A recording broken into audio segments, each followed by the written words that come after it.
Shalom Ubracha. Nossa Parashat Balak, ela nos conta a história do Bilam. Está escrito que não surgiu em Israel alguém tão grande como Moshe Rabbeinu. Esse versículo vem nos indicar que no povo de Israel realmente não teve alguém tão grande quanto Moshe Rabbeinu. Mas entre os povos do mundo, sim. E quem é essa pessoa? O Bilam. E por que Deus deixou ter alguém tão grande assim nos povos do mundo? Para que eles não reclamassem, não falassem: olha, se você tivesse dado para a gente um profeta como Moshe, ele teria colocado a gente no bom caminho. Aí, Kadosh Baruch Hu deu para eles um profeta como Moshe e eles não foram para o bom caminho, muito pelo contrário, aí a situação deles piorou. Aí que a situação deles piorou. E qual era o motivo disso? A gente vai ver uma coisa muito interessante, que existe a humildade do lado da Kedushá, humildade do lado da Tumá. Então, tem uma história interessante sobre os alunos de Abraham Avinu, os alunos de Bilam Arashá.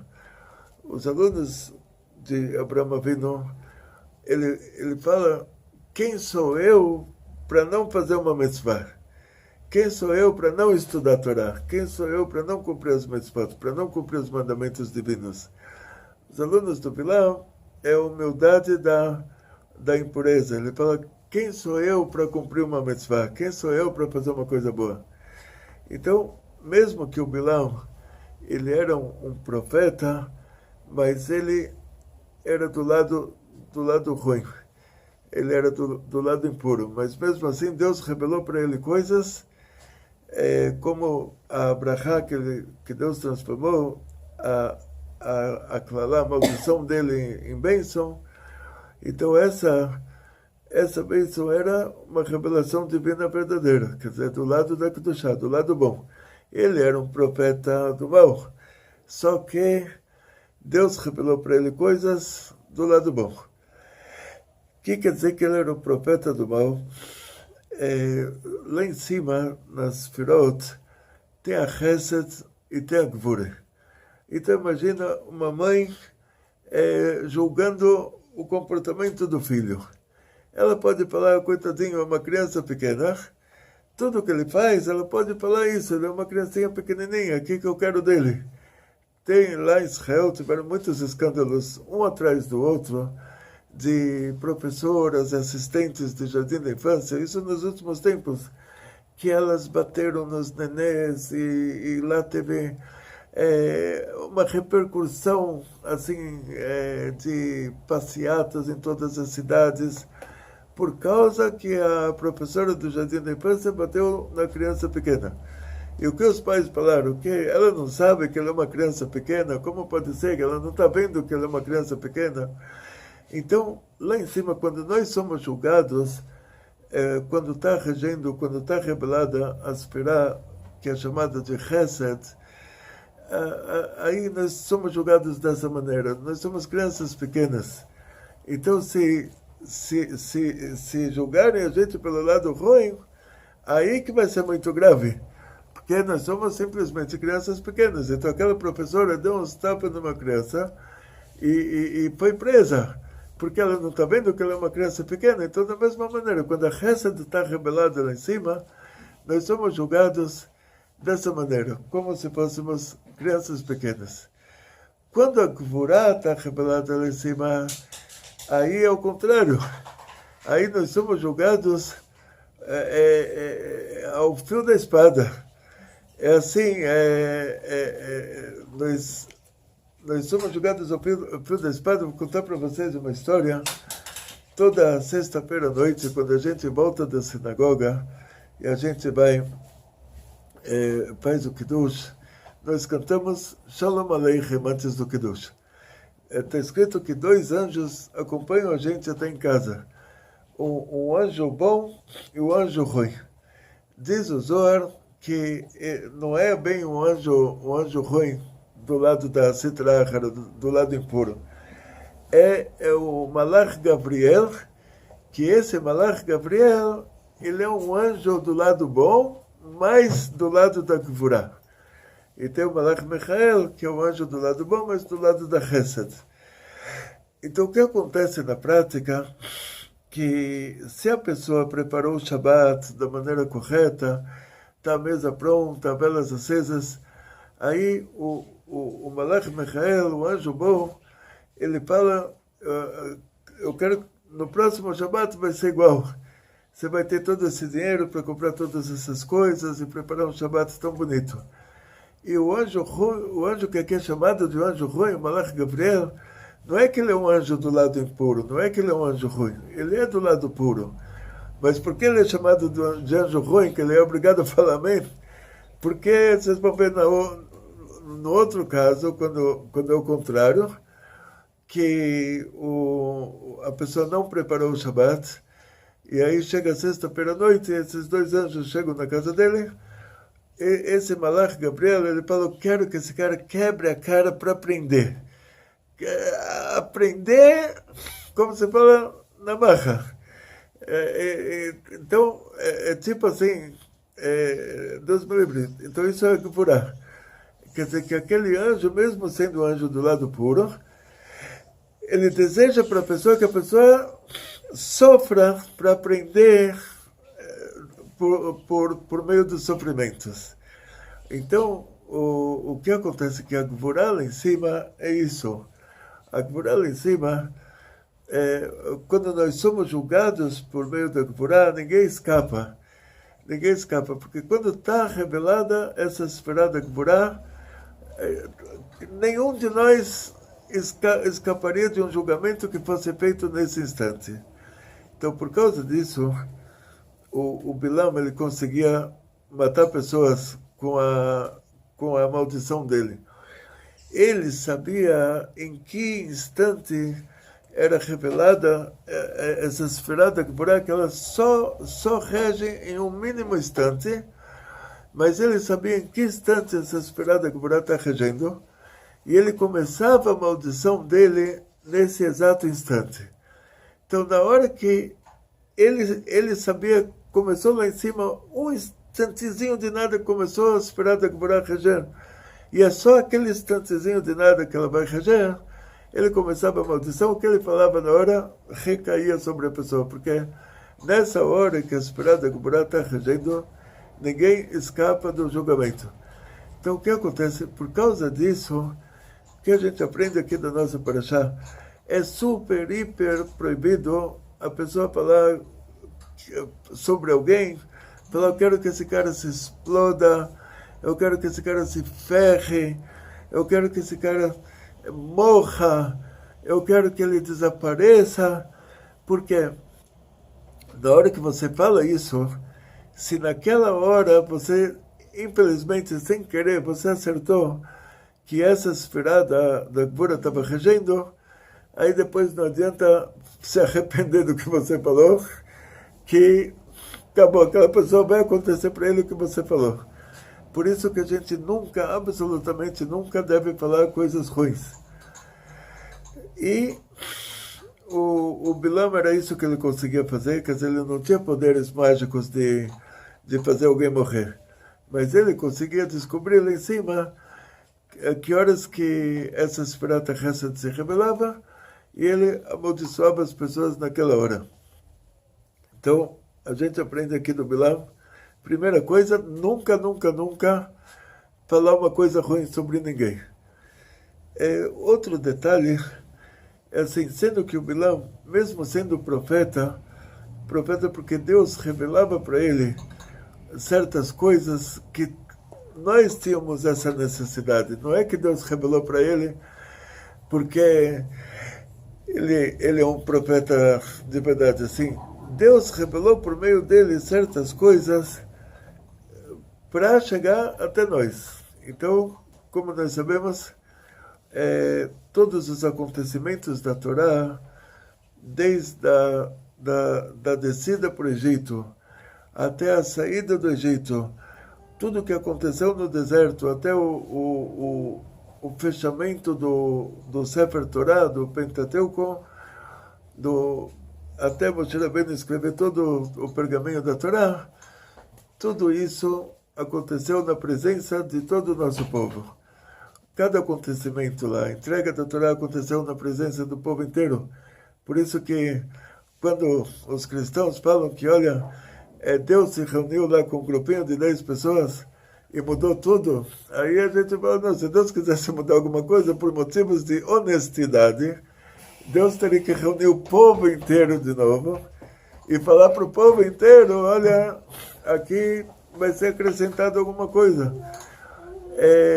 E sendo que Deus pede para a gente não matar, não roubar, não dormir com a mulher do outro, quer dizer, Deus pede para a gente não roubar, para a gente ser honestos, então Ele não faria uma coisa dessas de ser, primeiro dar a Torá na frente do povo de Israel inteiro, e depois se reunir com um grupinho de 10 e falar, olha, vamos mudar tudo, isso é uma desonestidade, Deus não faria uma coisa dessas. Então, vamos voltar aqui para o caso, o Bilam, ele não era flor que se cheire, vamos dizer assim.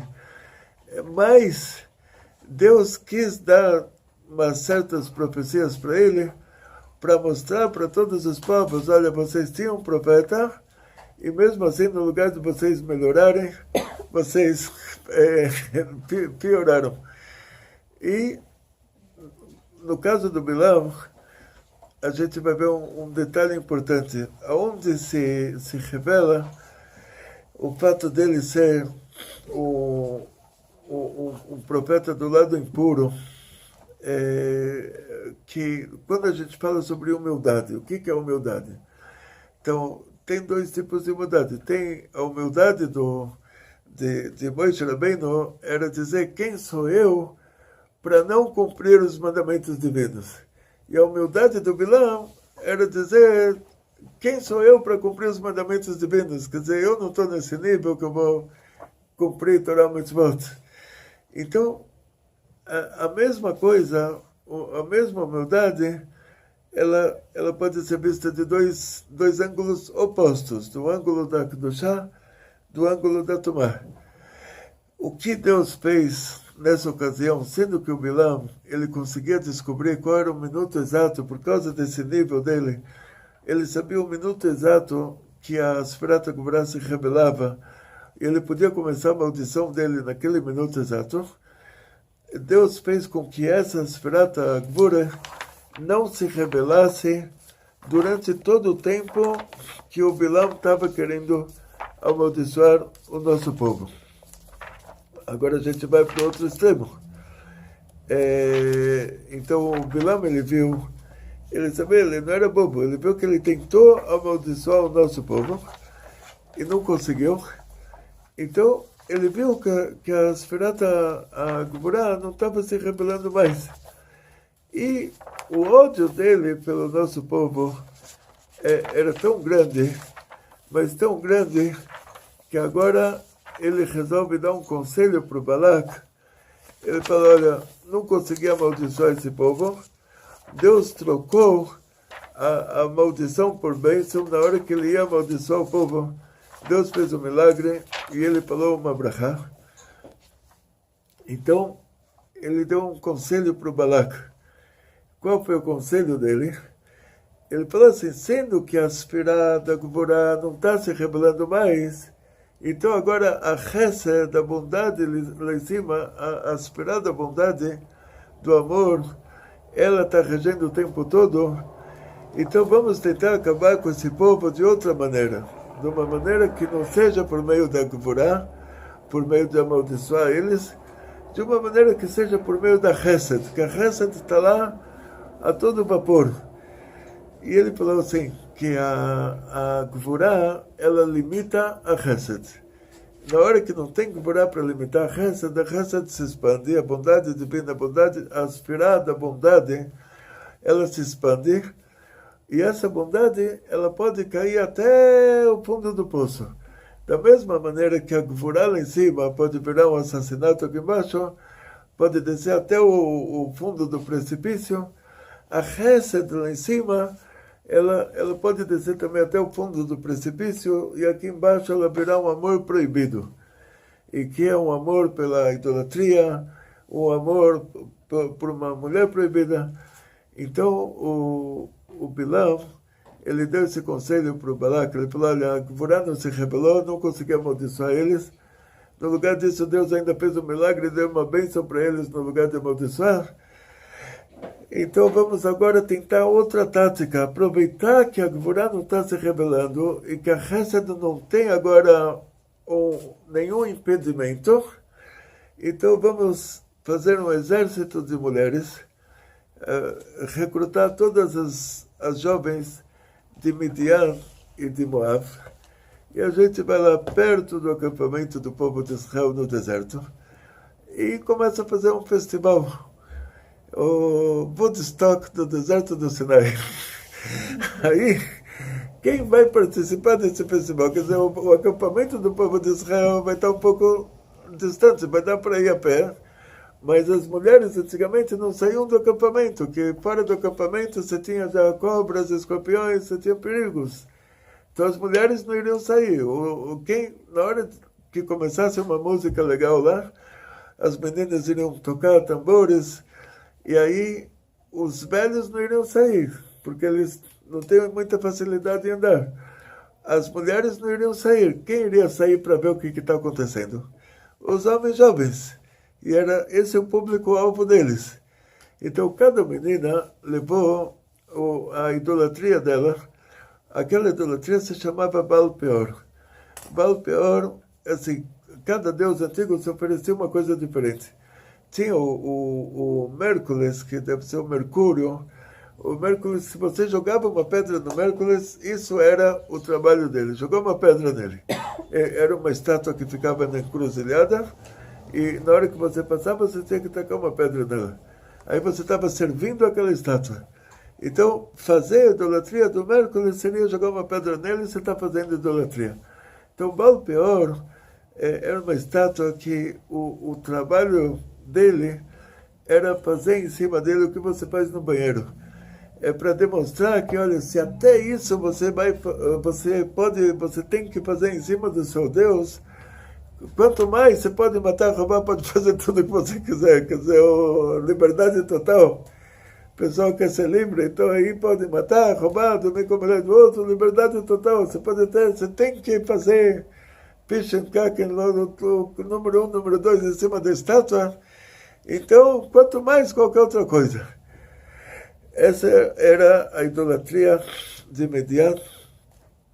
E as meninas lá levaram as estátuas e fizeram o maior festival e maiores danças. E quando os meninos judeus chegaram lá, os jovens judeus, para ver o que está acontecendo, eles se apaixonaram. Amor à primeira vista. Elas deviam estar vendendo lá as túnicas, né? Tirando para mostrar se quer comprar ou não.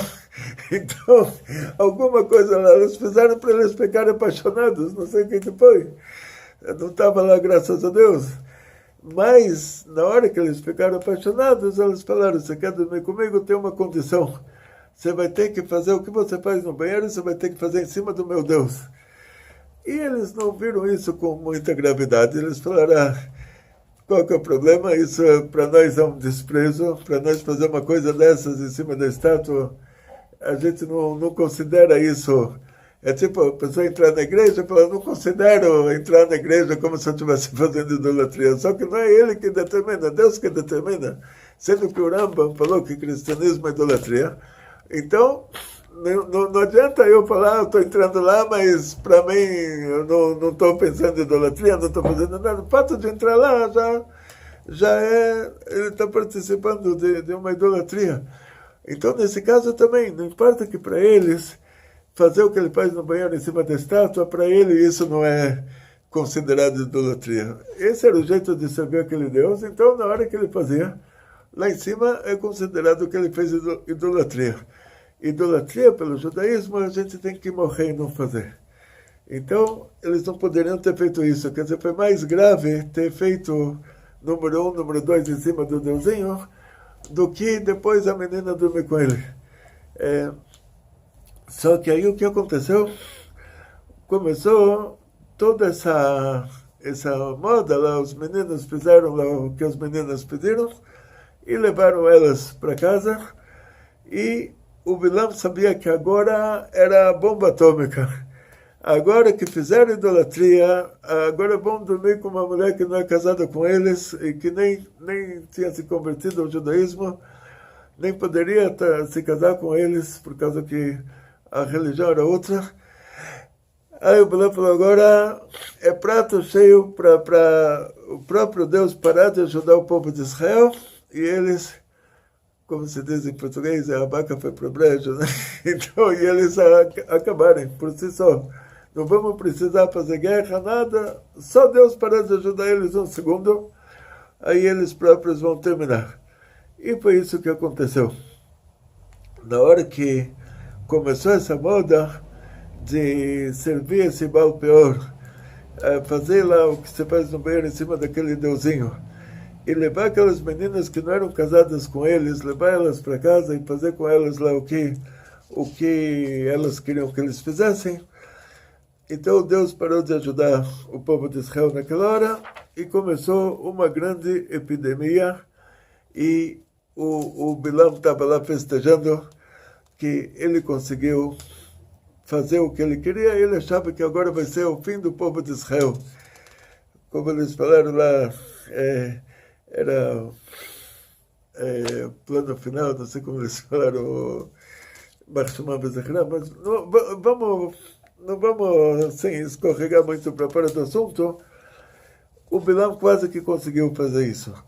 Não fosse o Pinchas agora ele fez uma atitude de gvurah. Ele fez um ato de gvurah para parar essa moda. Ele entrou na tenda onde estava o presidente da tribo de Shimon, e era o Zimri Ben Salom, e esse presidente da tribo de Shimon, ele pegou a princesa de Midian, que era a Cosme Batzor, levou ela para a tenda dele, e Deus me livre, não sei o que eles estavam fazendo lá, não estava lá dentro, mas coisa boa não era. E aí foi lá o Pinchas, pegou uma lança, e ele fez um ato de gvurah, e ele fez lá enfiou a lança nos dois. E aí essa moda parou, na hora todo mundo parou de fazer o que eles estavam fazendo, e a epidemia também parou como consequência disso, e o Bilam não conseguiu destruir o povo de Israel. E o que vai acontecer com o Bilam depois, na próxima parashá, Deus faz um pedido especial em relação a isso, para o que vai ser feito com o Midian, o que vai ser feito com o Bilam. Na prática, as nossas conclusões aqui são as seguintes. Em primeiro lugar, aprendemos do comportamento do Bilam que a gente absolutamente nunca pode falar uma coisa ruim sobre ninguém. Ou seja, a gente não pode falar, eu quero que ele se ferre, eu quero que ele exploda, eu quero que ele...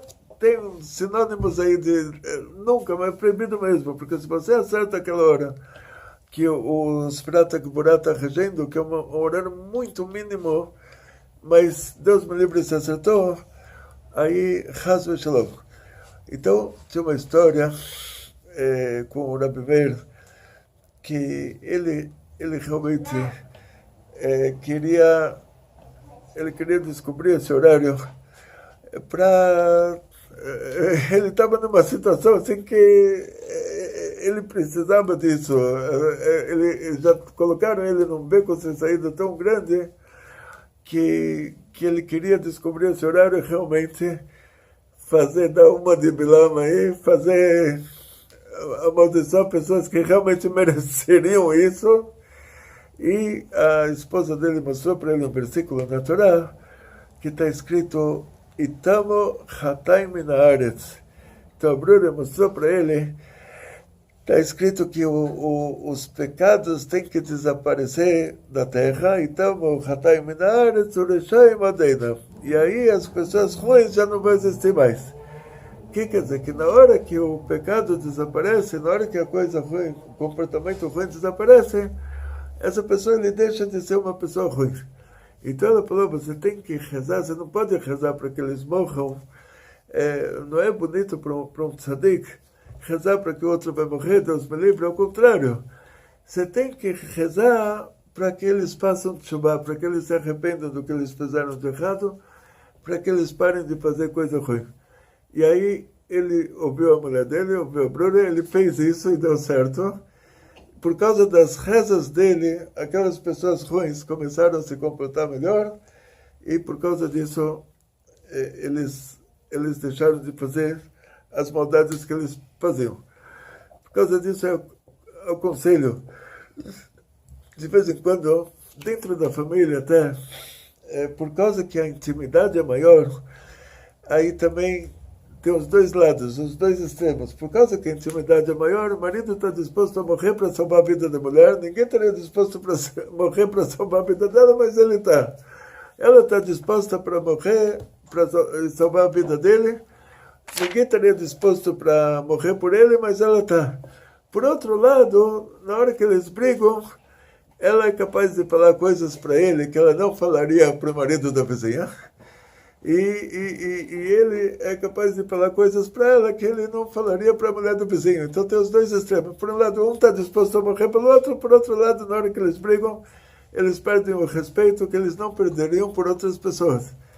Então, o marido poderia pensar assim, o que ele vai fazer? A mulher colocou ele num beco sem saída, está fazendo uma provocação atrás da outra, está pedindo, Deus me livre, para que ele reaja. Então, não pode reagir. O que tem que fazer? Fazer como o Rabi Meir fez. Tem que rezar, ela tem que rezar para ele ficar bonzinho, ele tem que rezar para ela ficar boazinha. No caso do Rabi Meir deu certo, no caso de vocês vai dar certo também.